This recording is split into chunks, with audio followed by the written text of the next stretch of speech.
Alright, what's going on everybody, it's Sam from Tsarukyan. In this video I'll be doing my card predictions for UFC on ESPN 38, Tsarukyan versus Gamrot.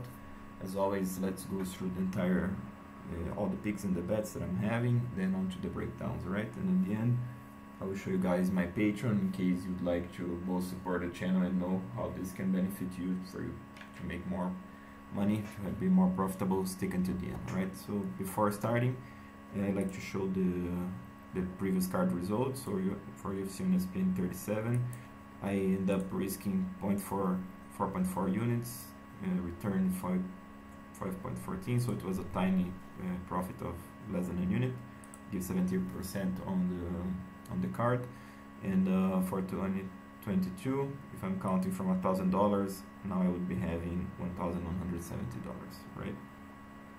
Let's see how this card goes. I think there are some interesting plays here, especially as underdogs, but let's see how this goes. Alright, so between Armand Tsarukyan and Matheus Gamrot, I'm picking Tsarukyan but betting Gamrot. Stick until the breakdowns if you want to know why. Shavkat Rakhmonov versus Neil Magny, same idea, picking Shavkat but betting Magny. Chris Curtis and Rodolfo Vieira, I'm picking and betting Vieira. I took a bet on him at plus 140, so I kept here the odds. Right now he's at plus 115, something like this. I still think there's a little value there. Sergey Morozov versus Raulian Paiva, I'm picking and betting Paiva.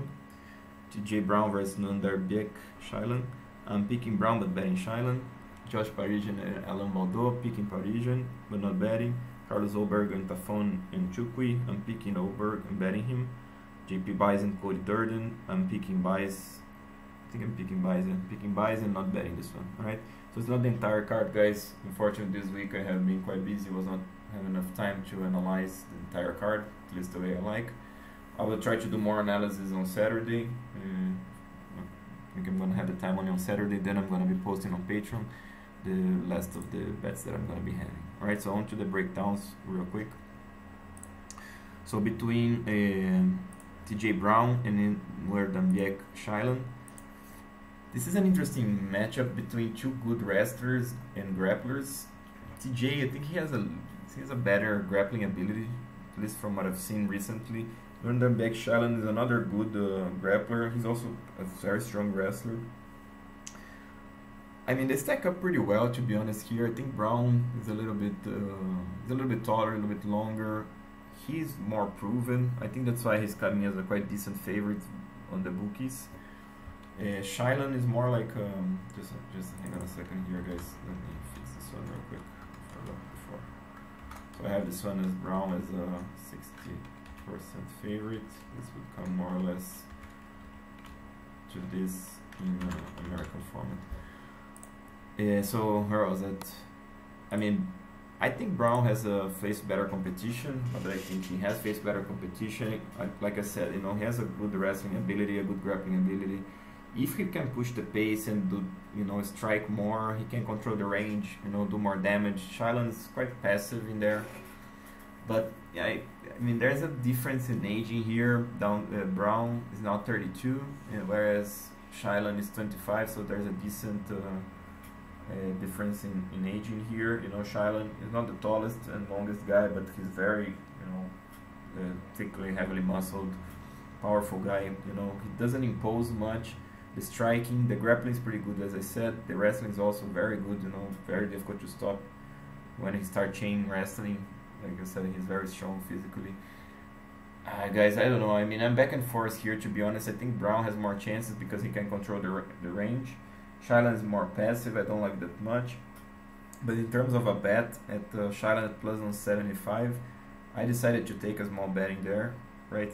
As per my odds, Shailan would be 155, so there's a small you know, value in there in that regard, a small spread, if you will. Right, but it's always tricky. This is tricky because there's always margin for error. If Brown comes sharp, I think he can dominate. I think I put that Glory, TJ Brown is in Glory. I'm not sure he is. I was taking a look in his Instagram. Doesn't seem to be training with Glory guys anymore. So maybe he switched camps. Shailan switched camps himself. He was I think training from China. Now he's in Sanford. So maybe he comes with some different game plan or something. Would be interesting because he needs to be more aggressive to win this fight. I don't think it's impossible. It doesn't seem to be much of his nature, but maybe he's gonna be more disciplined in the cage. Who knows? So anyway, at this odds, I think it's dog or pass. Plus, I like decision prop bet on Shylon. I'm gonna be waiting for the weightings. I think this will tell a lot on the confidence on this guy's eyes, right? See how they stack up physically. But I think the value is on the dog in here. So to me, dog or pass, I ended up just taking a small bet on Shylon. Josh Parisian and Alain Baudot. Another interesting one. Another one, I'm back and forth here. Pretty different in style. Alain Baudot is more like a striker, fast guy for the division, good strike ability, right? Trains with Tsarukyan. Don't know if he still trains, but use it too. So again, fast feet, striking, hit and running, but doesn't have much rather than that. Parisian, tough guy, likes to push forward, striking, uses pretty well his size, likes to go to the clinch, where on guys using his big frame. Doesn't have much wrestling ability, not much grappling either, you know. So he's more like a brawler on the feet, like a tough guy that keeps pushing forward, using his size to his advantage. But he's a more well-rounded of the two. I think he can basically, to win this one, he has to push Baudot back, you know, nullify the speed advantage, corral him, throw shots, and then start clinching. Where on Baudot, I think this is more likely scenario. I think, but I do see Baudot being able to find some shots on the outsides, stopping the clinch, being able to escape. He did that a little bit against Porter. So Parisian is not the same fighter, but somewhat similar style. I think Porter controls better the range. Parisian is more like a guy that just pushes and brawls inside, but I don't know, man. Back and forth here. I think Parisian is should be the small favorite. Actually, it's interesting now. He's the underdog. I'm tempted to bet him. I'm gonna be waiting for the weightings, but I think Josh is the way to go here. Right, I'm picking by decision. Maybe fight go the distance. Also not a bad idea depending on the price, because they can knock each other out. You know, finding a clean shot and whatnot. But they are quite both quite pretty tough, and it could go the distance. I don't know. But it has to be the right price. So probably I'll be waiting for the weightings, take a look on the props better here. I haven't done that yet, and see if I'm gonna bet anyone here. Carlos Oberg and Tafon Chukwi, quite similar, you know, way to call. In the case that Tafon is more or less Parisian, this one, and Oberg more or less Baudot. Obviously not comparing them technically. Tafon is a pretty decent kickboxer, good fundamentals, but not the fastest guy. That's what I mean, and he likes to push guys back, land heavier, using his power, you know, and then wearing on guys on the clinch. Carlos Oberg more like a guy that hits and runs, so he's a tall, fit, lean, light heavyweight, trains with the Zania and the crew there in City Kickboxing. I mean, this guy is a very good kickboxer, you know. I think Carlos has more chances to dominate this fight. I do see Tafon being able to, you know, maybe even eat the shots, get through, and then use lots of clinching, lots of grappling in this matchup. I think that's why there's lots of people betting Tafon here. I'm quite surprised by that. Not quite, yeah, a little bit surprised by that. But I think Carlos here, I liked what I've seen from him his last bout. It was not impressive, but I did see some good underhooks, some good timing on the wrestling shots. I think he's trying to catch up with his MMA skills, not be only a kickboxer in there. I do see this as positive, even though in this fight he has to go back to the kickboxing. It's not gonna be smart to clinch with Tafon. Tafon is not used to fight as a middleweight, but even as a light heavyweight, the man is a tank, right? He's so, you know, heavily muscled. The man is so strong, so it wouldn't be smart to grapple with Tafon here. And Oberg proved when he lost to Kennedy, he faded on the cardio. So probably that's why people also betting Tafon here, thinking that Carlos is gonna fade again, not gonna be able to keep up the pace. It is possible, but I do think that Carlos came a little bit more lean and fit in the last bout. He knows about the cardio issues. I think he's trying to fix that. I don't know if he has the athletic ability for that. I think he does, but it's gonna be some questions gonna be answered in here. So anyway, I think Carlos has more chance to dominate on the feet, going with the 1-2 up the middle. He hits fairly hard. Tafon also not just gonna walk through anything, right? So Tafon gonna also have to fight smart. So I think most likely Carlos hit and run, and Tafon gonna have to respect the power, gonna end up losing a decision. So my pick is Oberg by decision. Fight go the distance, very interesting too, right? And Carlos Oberg by decision as well, because I think it's very tough to finish Tafon here. It's not easy to finish Carlos, by the way. Sergey Morozov and Raulian Paiva. This is a high-level matchup. I like this one. Morozov, well-rounded guy, evolved his boxing pretty well throughout the years. Now he's doing well with the 1-2s, waiting for his timing, hitting lots of angles, fast shots, then mixing his sambo wrestling. Good sambo wrestler, difficult to stop, good control. So all those great things that the sambo guys from Russia do. Raulian Paiva, you know, here he's like probably how many years younger here? 7 years younger. The man is aggressive, you know, this type of guy that marches you down and keeps coming. He won against Kyler Phillips, which was very impressive. I bet him by decision, so I cashed that bet, but I was not that confident, but he did perform. He got knocked out by O'Malley. I mean, he was doing pretty well, in my opinion. He was doing the right thing, moving the head, coming forward, trying to, you know, make Sean fight on the back foot. He got caught, obviously. Sean also taking nothing away from the guy. Great striker, great movements in there. But I do think that Paiva gonna try the same here. He has the height, has the reach in here.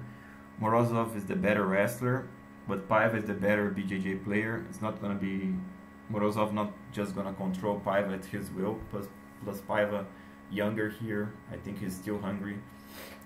I think he has more experience than Morozov, if I'm not mistaken. I think so, yeah. And I think Paiva gonna be the one controlling the range and being more aggressive here, basically landing heavier. If he doesn't move the head, if he starts getting hit clean, then probably the mood gonna swing to Morozov, because, you know, if he starts eating clean shots, doesn't move the head, and gonna get out wrestle, he's gonna lose a decision. But I do think that Paiva gonna adapt a little bit, move better his head, find the heavier shots, and stuff the takedowns, even take Morozov down himself. So this is gonna be a fight, gonna be a good one. I think Paiva has more chances, so I'm picking betting him here. I'm probably gonna be betting this fight go the distance if the price is right, which I don't think gonna be, because probably this line is gonna be expensive. So Paiva by decision interests me too as an underdog. So yeah, picking and betting Paiva plus probably Paiva by decision. Chris Curtis and Rodolfo Vieira. Another interesting one, easy to break down. Curtis, well-rounded fighter, no, but basically fights as a striker, a well-rounded MMA striker. Very difficult to submit. I got impressed by his submission defense skills against Brandon Ali. Rodolfo Vieira came as a BJJ player, very, you know, thickly explosive, heavily muscled guy. Exploded a takedown, take guys back and just finish them with rear naked chokes. Couldn't do that against Anthony Hernandez. Then he panicked in there. In the next fights, he was way calmer, trying to take his time to strike and wait for the right moment, and choked Stolfos out. This was a pretty good performance by Vieira. I mean, Curtis can find a knockout, Vieira can find a submission. This is the most likely scenario. I'm going Curtis by knockout. Actually, I said in the breakdowns that I was picking Vieira, but actually, I think probably I ended up picking Curtis by knockout. This is probably the main likely outcome. Another very likely outcome, Vieira by submission. But what interests me in this regard, I would bet either of these guys by decision at plus 350. There is a line that the fight go the distance, this one at plus 450. I think there's good value in this one. Why? Because they can very much respect each other here. Curtis cannot open up too much. He doesn't want to get taken down, give his back. Vieira knows about the power. He's not going to expose himself much. I think Vieira will try to submit him. If he can't, he'll probably step back and not risk much.